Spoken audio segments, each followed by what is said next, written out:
வணக்கம் நண்பர்களே, தமிழ் பிளாசம் சேனலில் பிரெட் குலோப் ஜாமுன் எப்படி செய்கிறதுன்னு பார்க்கலாம். 6 பிரெட் துண்டுகள் எடுத்துக்கலாம். இதில் சைடில் இருக்கிறத கட் பண்ணிக்கலாம். நான் வீட் பிரெட் எடுத்துருக்கிறேன். நீங்கள் ஒயிட் பிரெட் இல்லைனா ப்ரௌன் பிரெட் கூட எடுத்துக்கலாம். இந்த மாதிரி சைடில் இருக்கிறத எல்லாத்தையும் கட் பண்ணி எடுத்துக்கலாம். சைடெல்லாம் கட் பண்ணியாச்சு. இப்போ அதை 4ஆக கட் பண்ணிவிட்டு மிக்சியில் அரைச்சி எடுத்துக்கலாம். நல்லா நைஸாக பவுடரை அரைச்சி எடுத்துக்கோங்க. பாருங்கள், நல்லா நைஸாக அரைச்சாச்சு. இப்போ பவுலில் போட்டுடலாம். பாகு காய்ச்சிக்கலாம். 1 கப்பு பனங்கற்கண்டு 250 ml. அதே கப்பில் 3/4 கப் தண்ணி ஊற்றிக்கலாம். பனங்கற்கண்டில் குப்பை இருக்கிறனால நம்ம காய்ச்சி வடிகட்டி எடுத்துக்கலாம். பாருங்கள், நல்லா கரைஞ்சிருச்சு. இப்போ வடிகட்டிக்கலாம்.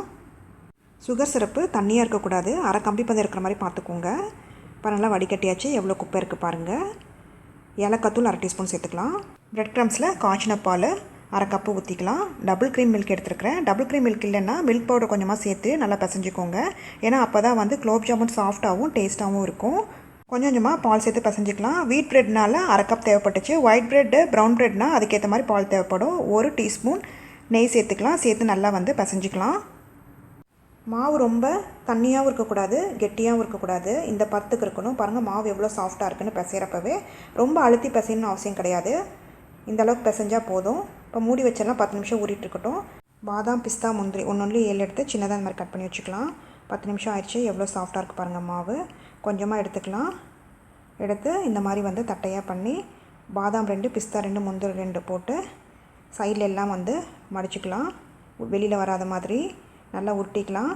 வெடிப்பு எதுவுமே இருக்கக்கூடாது, இல்லைன்னா நம்ம எண்ணெயில் பொரிக்கிறப்போ உடஞ்சி வந்துடும். உருட்டுறப்ப கையில் மாவு ஒட்டிச்சுன்னா எண்ணெய் இல்லைனா நெய் தடவி உருட்டி எடுத்துக்கோங்க. இந்த மாதிரி வெடிப்பு இல்லாமல் நம்ம உருட்டி எடுத்து வச்சுக்கலாம். எண்ணெய் காஞ்சிருச்சு. இப்போ பொரிச்சு எடுத்துடலாம். எண்ணெய்க்கு பதிலாக நெய்யில் கூட நீங்கள் பொரிச்சு எடுக்கலாம்.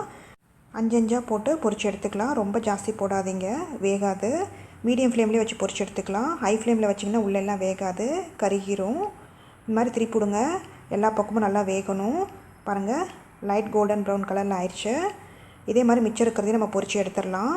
கலர் பாருங்கள், எல்லா பக்கம் ஒரே மாதிரி இருக்குது. நல்லா ஃப்ரை பண்ணியாச்சு. இப்போ சுகர் சிரப்பில் போட்டுக்கலாம். சுகர் சிரப்பு நல்லா சூடாக இருக்கணும். அப்படின்னா சூடு பண்ணிக்கோங்க.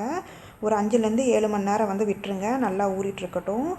சுவையான பிரெட் குலோப் ஜாமுன் ரெடி ஆயிடுச்சு. இந்த ரெசிபி செஞ்சு பார்த்துட்டு உங்களோட கமெண்ட்ஸ் என்னன்னு சொல்லுங்கள். பிடிச்சிருந்தால் லைக் பண்ணுங்கள், ஷேர் பண்ணுங்கள், சப்ஸ்கிரைப் பண்ணுங்கள்.